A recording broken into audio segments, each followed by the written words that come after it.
Ne buvez jamais cette boisson après 18 heures. Surtout si vous avez plus de 50 ans, que vos nuits deviennent de plus en plus courtes et que vous avez l'impression de vous réveiller cassé le matin. Parce que cette boisson, vous la connaissez, vous l'aimez peut-être, elle a l'air complètement inoffensive.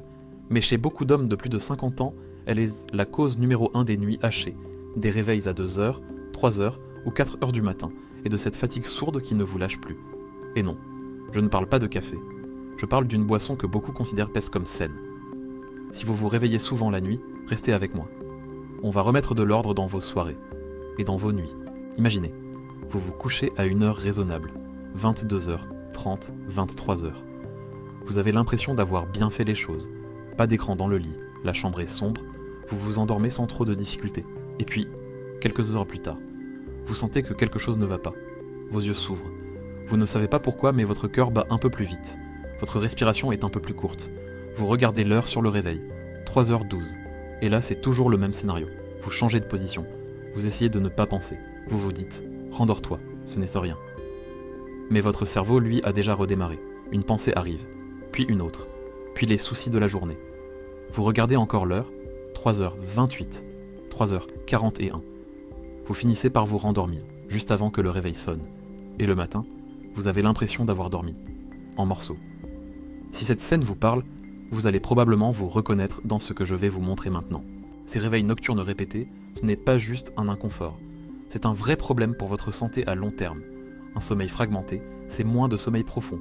Et moins de sommeil profond, c'est une récupération musculaire moins bonne, une pression artérielle qui reste plus élevée, un cerveau qui élimine moins bien ses déchets, une mémoire à court terme plus fragile, plus de risque d'être irritable, impulsif, plus de fringales le lendemain.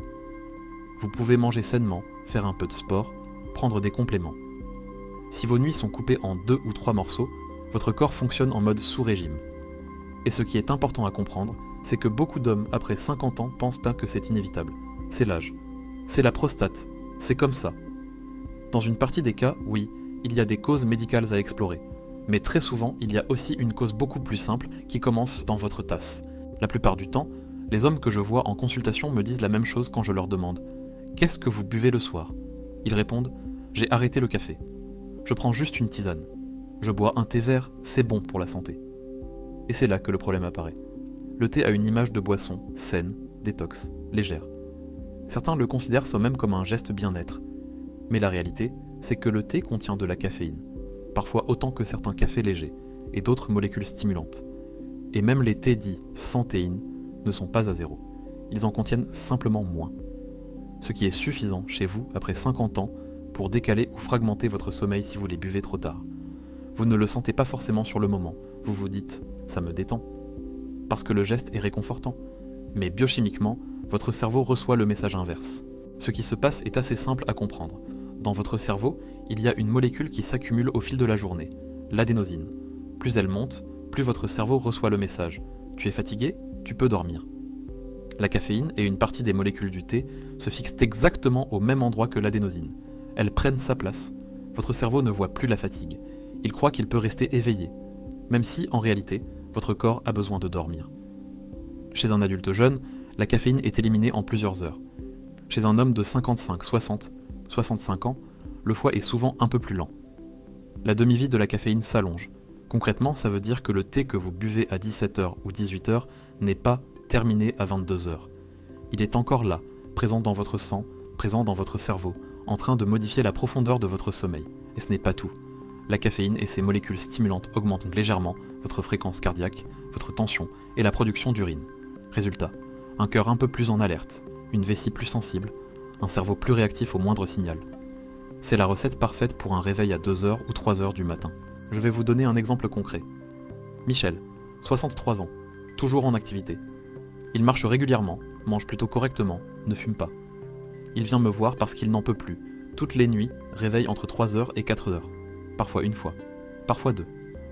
Il a déjà tout essayé, les podcasts pour dormir, les huiles essentielles, les compléments magiques trouvés sur internet. Rien n'y fait. Quand je lui demande « Qu'est-ce que vous buvez dans la soirée ?» Il me répond fièrement « J'ai arrêté le café, je ne prends plus que du thé vert, c'est bon pour le cœur, non ?» On a simplement décidé de faire une chose. 48 heures, sans thé après 16 heures. Pas de médicaments, pas de gadgets, juste ce changement-là. La première nuit, il se réveille encore une fois, mais plus tard, et se rendort plus facilement. La deuxième nuit, un seul réveil, et rendormissement quasi immédiat. La troisième nuit, pour la première fois depuis des mois, il dort, sans réveil. Et ce type d'histoire, je pourrais vous en raconter beaucoup d'autres. Est-ce que ça veut dire que le thé est mauvais pour tout le monde ? Non. Est-ce que ça veut dire que si vous avez des réveils nocturnes, c'est forcément ça ? Non plus. Mais ce que ça veut dire, c'est que si vous avez plus de 50 ans, que vous buvez du thé en fin de journée et que votre sommeil est fragmenté, ce serait une erreur de ne pas tester cette hypothèse simple. Concrètement, voilà ce que vous pouvez mettre en place dès ce soir. Niveau 1, le réflexe simple. À partir de maintenant, aucun thé après 18h. Pas de thé vert, pas de thé noir, pas de thé blanc, et évitez aussi les thés faibles en théine. Si vous avez un doute, considérez que c'est non. Niveau 2, les remplacements intelligents. Remplacez le thé par du rooibos, de la verveine, du tilleul, de la camomille, ou simplement de l'eau tiède. Ce sont des plantes qui n'apportent pas de caféine et qui ne vont pas stimuler votre système nerveux. Niveau 3, le rituel du soir. Créez une vraie routine apaisante.